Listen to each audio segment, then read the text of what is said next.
Update. Am I the a-hole for laughing at my biological parents' face when they told me leaving us was the hardest decision they have made?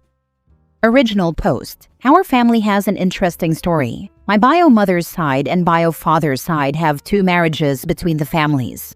One of them is our bio parents, and the other is between my bio mom's brother, 55, and my bio dad's sister, 54. My bio mom, Linda, and my bio dad, Chris, actually met at my uncle and aunt's engagement dinner when both of them were 16. Linda and Chris are still complete wrecks. My bio dad was the troubled one in the family who would have problems with school or work, and my bio mom has had addiction issues since she was 14. When they met and started a relationship, both sides of the family tried to break them up.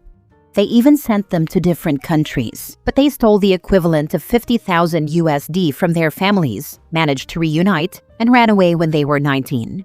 They got married in a third world country and had me, 25 male, and my twin brother when they were 21 years old.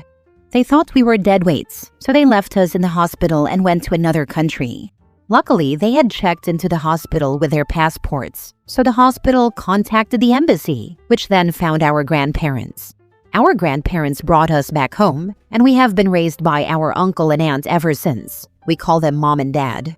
Our parents were charged with child abandonment, but after 10 years of being MIA, the charges were dropped, and our families didn't try to look for them. 2 years ago, they showed up at my dad's parents' house completely changed.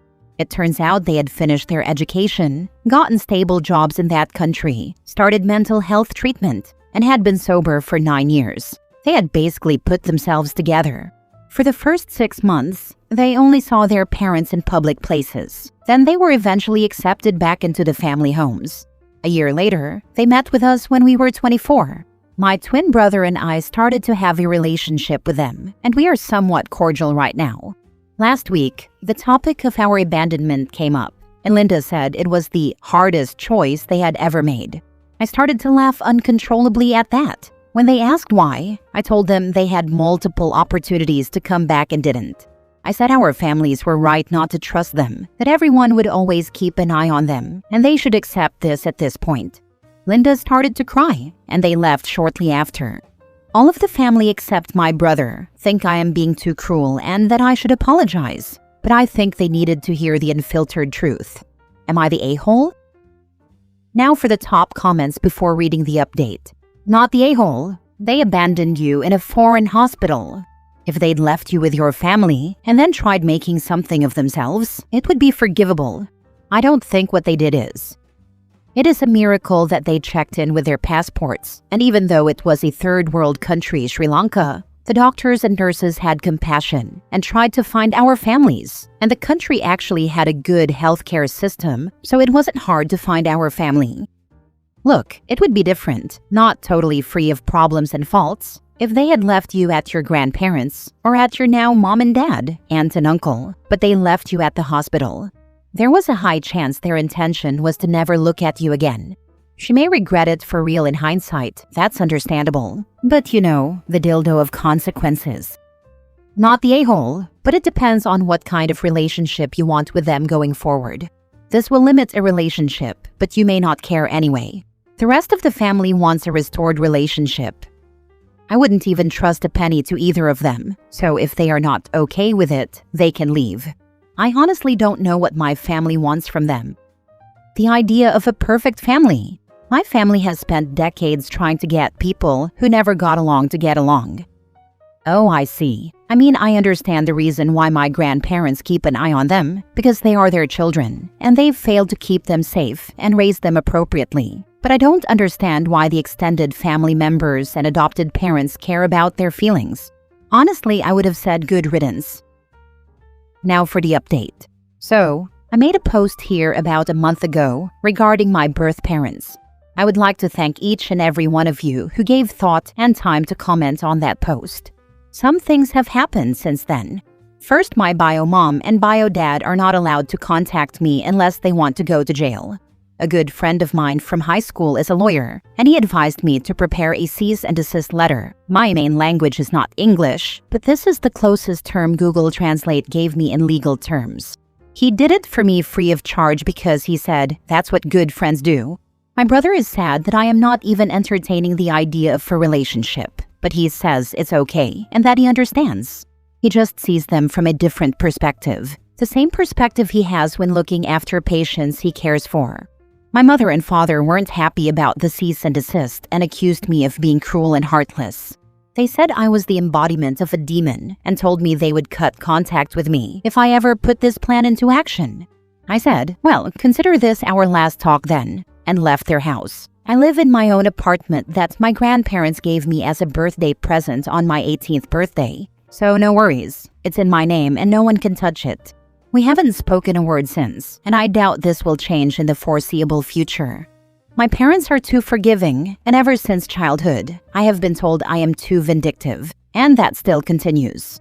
My parents say I remind them of my great-grandfather, who ruined people's lives just because they did small things wrong to him. I'm not going to argue with that.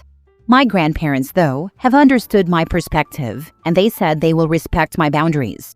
They also asked me to respect their boundaries in maintaining a relationship with my birth parents. I said, of course, and we reached an agreement.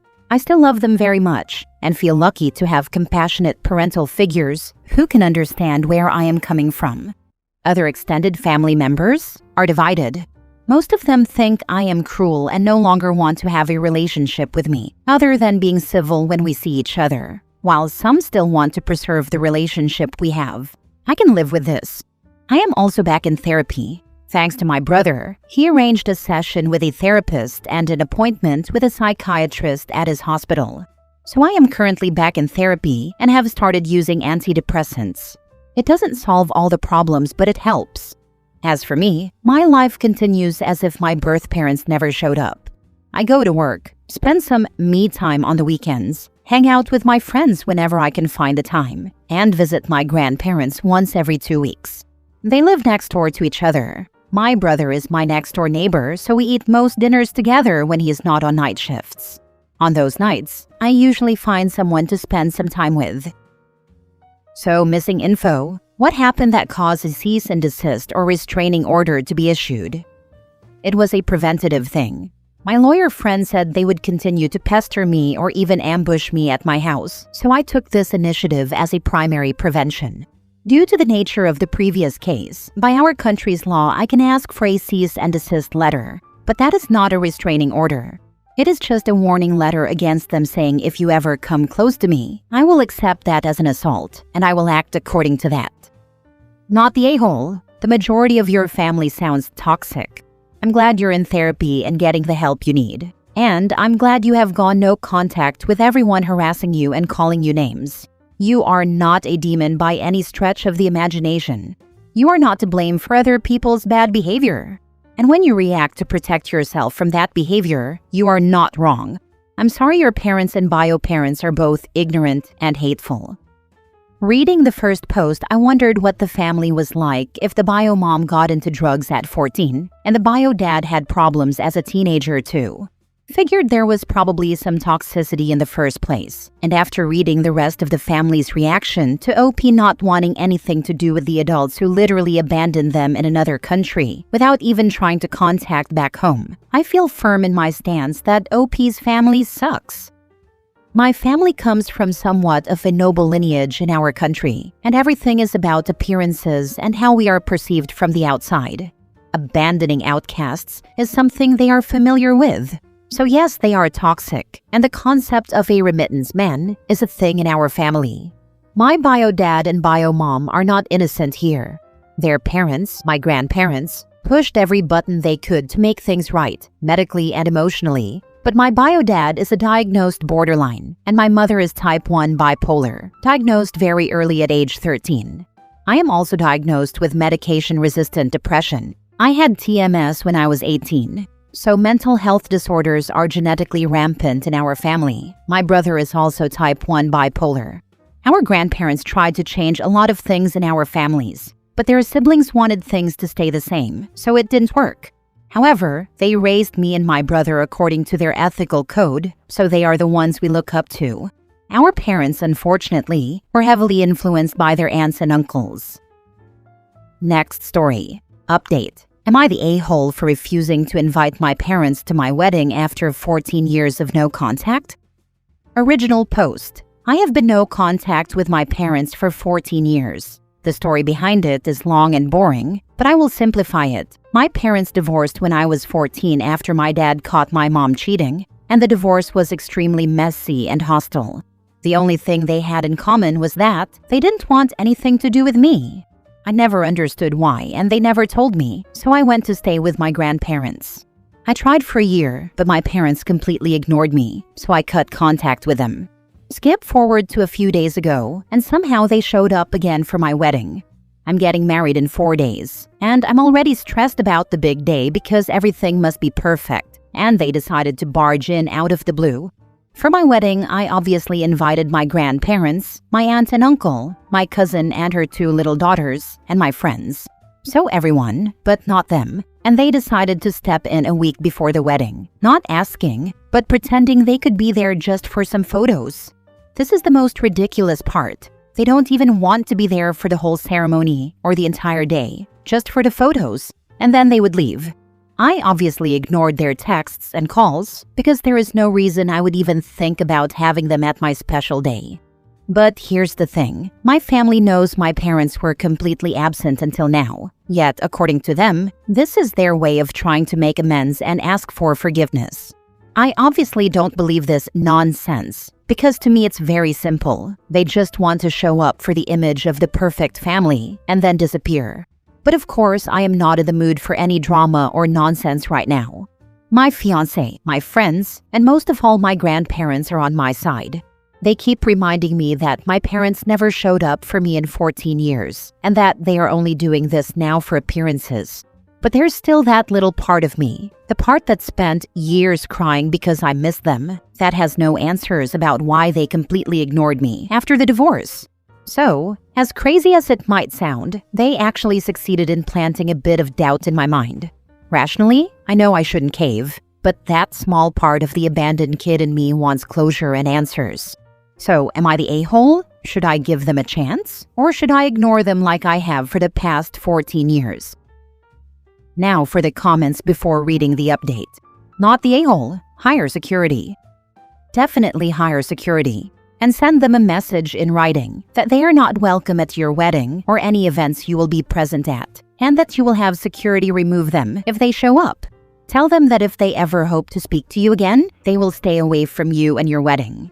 If they cause you any grief at all, they will be cut off forever. Call or text every family member attending your wedding. Remind them of how your parents threw you away all those years ago, and tell them that this is absolutely not the time to try to reach out to you. You are not interested. If they don't agree or have a problem with your boundaries, they don't need to attend your wedding. If your parents don't stay away and respect your wishes, it just proves you are right for staying no contact. Don't give in to any pressure, and don't invite your parents or let them anywhere near you.